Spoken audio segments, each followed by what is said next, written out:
Indication இருக்கு. ஆனா கண்ட்ரா இண்டிகேஷனுக்கு என்ன கண்டுபிடிக்க தானே இல்ல. அப்ப என்ன செய்யணும்னா அது ஒரு பெரிய லிஸ்ட். பாத்தீங்கன்னா முடியக்குள்ள எக்ஸாம் முடிவுகளை நீங்க உணர்வீங்க. இதுக்கு வந்து தனி டீம் வேணும். அதுக்கு தான் ஸ்ட்ரோக் டீம் மட்டும் ஒன்று இருக்கு.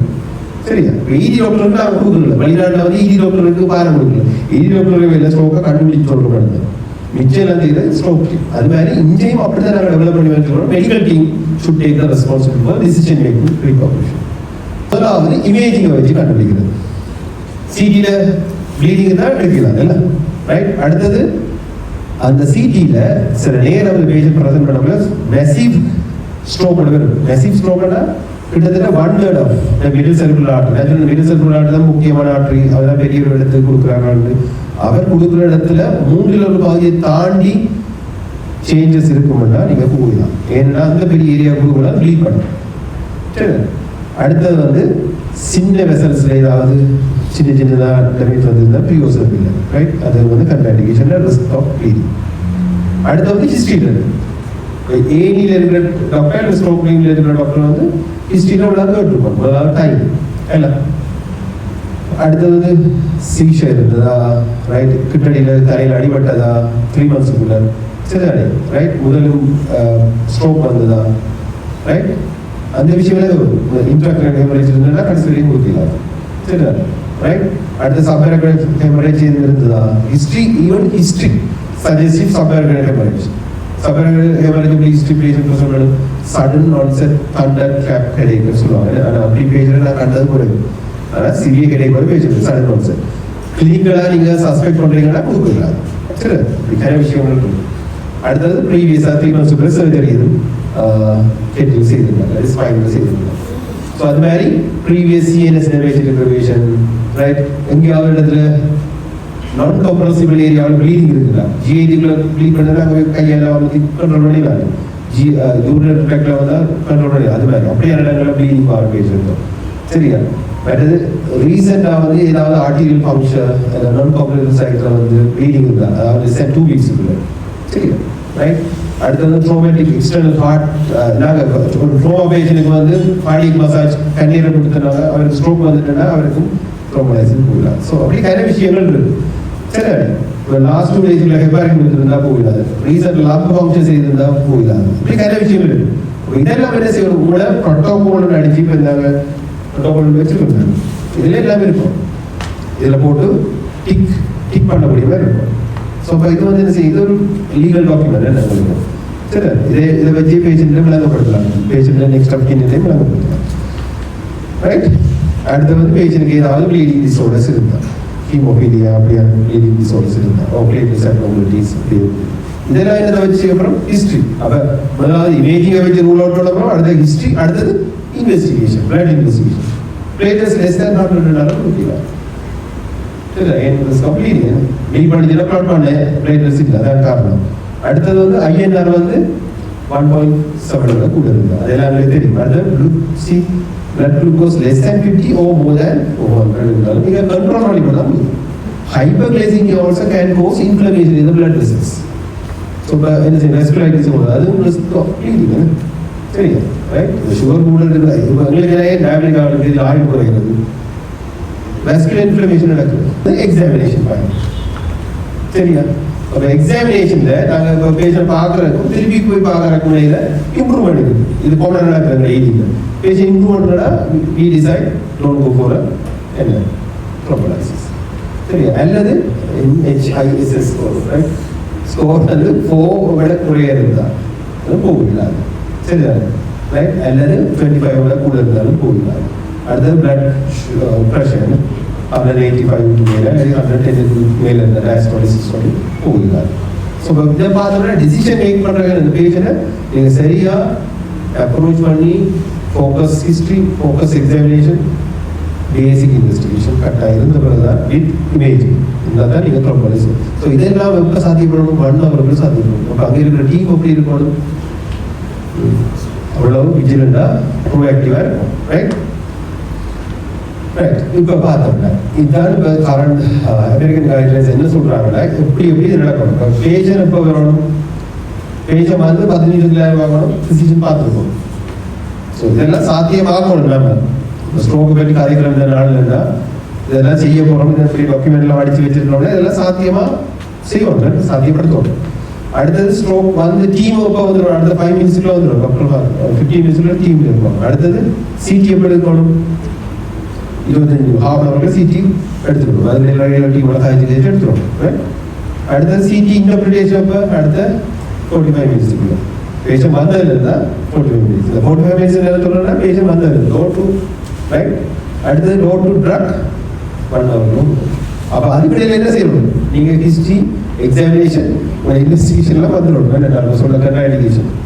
சரி, அப்போல்லாம் விஜிலண்டாக ஒர்க் பண்ணணும். அப்போ அந்த அன்னைக்கு வேலையில் நிற்கிற டீம் வந்து வெரி விஜிலண்டாக பேஷண்ட் வந்தோம். எப்படி நான் சொல்கிறேன், எப்படி நான் ஆஸ்திரேலியாவில் மோஸ்ட்லேஜுக்கு போய் ட்ரெயின் பண்ணப்பட்டேன்.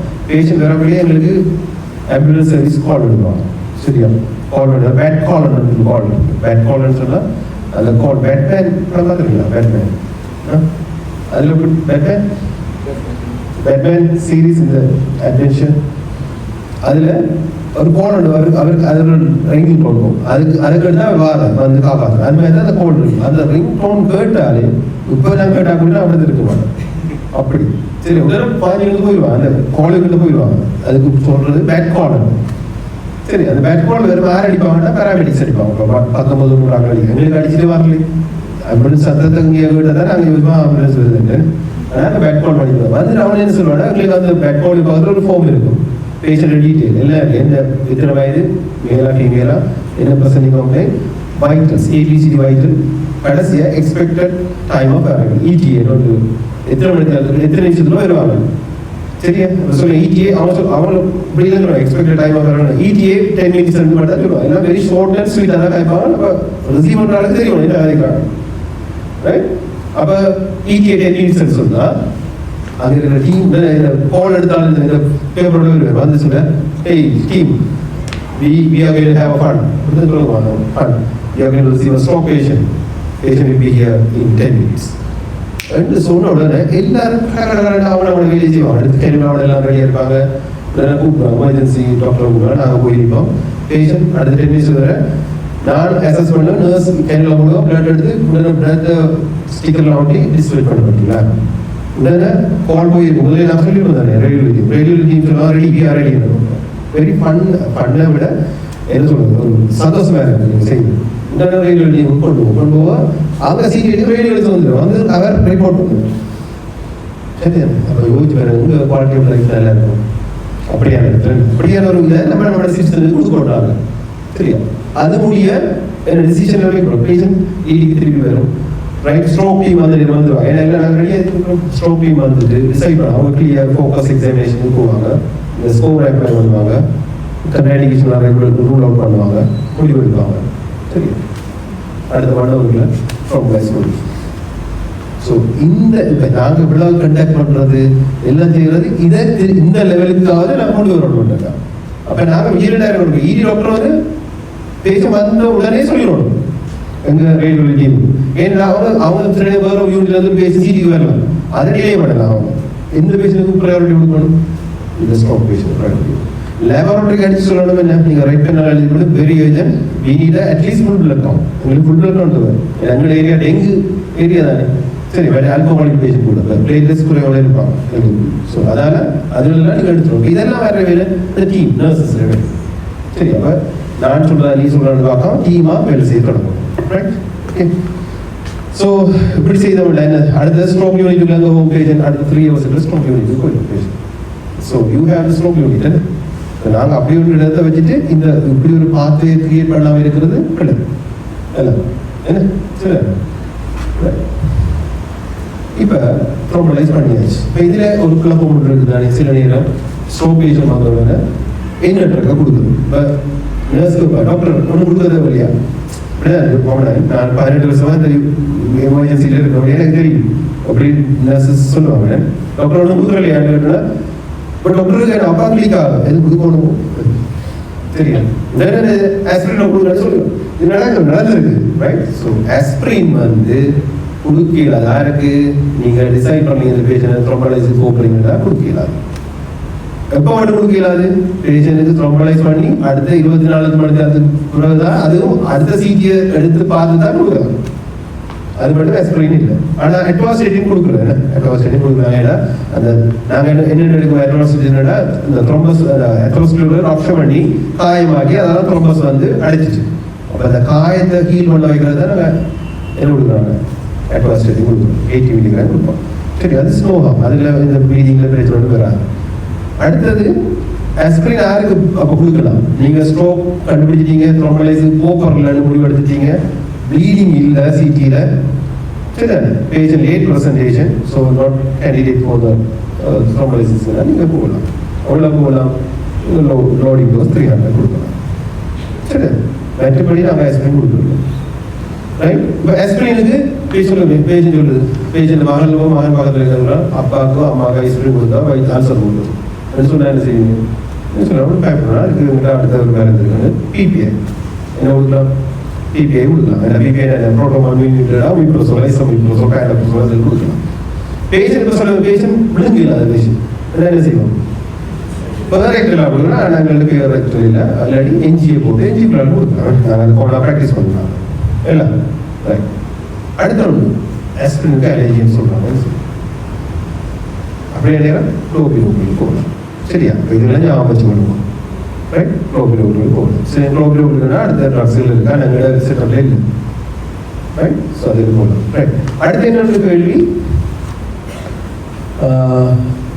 ஓகே, சில யூனிட்ஸ் வந்து 2 டுவல் ஆன்டிபிளேட்ஸ் தொடங்குவாங்க. ரைட். எப்போ தொடங்குவாங்கன்னா த்ரோம்பலைசிஸ் போகலன்னா தான் தொடங்குவாங்க. த்ரோம்பலைஸ் பண்ண பிறகு நாங்கள் டுவல் ஆன்டிபிளேட்டர்ஸ் கொடுக்கல. ஏன்னா தச்சமையும் த்ரோம்பலைஸ் பண்ண பிறகு பேஷண்ட் ப்ளீடிங் ஏற்படுற சந்தர்ப்பம் இருக்குதானே? எல்லாம் இருக்குதானே? இல்லைன்னு சொல்லல, இருக்கு. அப்போ நாங்கள் டுவல் ஆன்டிபிளேட்டர்ஸை கொடுத்து எல்லா பிளேட்டர்ஸையும் இன்ஆக்டிவேட் பண்ணி விட செய்யும். ப்ளீடிங் ரிஸ்க் கூடுமா குறையுமா? கூடும். அதனால போஸ்ட் த்ரோம்போலைசிஸ் பிறகு ஆஃப்டர் 24 hours சிடி நார்மல் இருந்தாலும் சிங்கிள் ஆன்டிபிளேட்டர்ஸ் தான் போகும். டுவலுக்கு போக குறையும். சரி. ஆனால் இப்போ நாங்கள் த்ரோம்போலைஸ் பண்ணலைன்னா டுவலுக்கு போகலாம். அது வந்து உங்களை இன்ஸ்டிடியூஷன் பாலிசியை பொறுத்து கைட்லைன்ஸ் பொறுத்து. சரி. காரணம் என்ன? இதுவும் வந்து ப்ளீடிங் ரிஸ்காக கூட்டும்.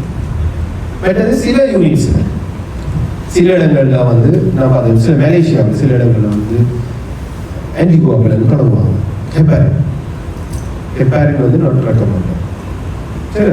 ரைட். ஹெப்பாரின் வந்து எந்த பெனிஃபிட்டான ப்ரூவன் பெனிஃபிட்டையும் காட்டல. அதனால ஹெப்பாரின் கொடுக்கல. அதாவது த்ரோம்போலைஸ் பண்ண பிறகோ அல்லது பேஷனுக்கு இது கொடுத்த பிறகோ பிளேசஸ் ஆன்டிபிளேசஸ் கொடுத்த பிறகோ ஹெப்பாரின் என்ற கதைக்கு இடமில்லை. சரியா? காரணம் அப் டு டேட் இது வரைக்கும் அப்படி இது. சரி. ரைட். அது கவனம். ஏன்னா இதுவும் என்ன செய்யும்?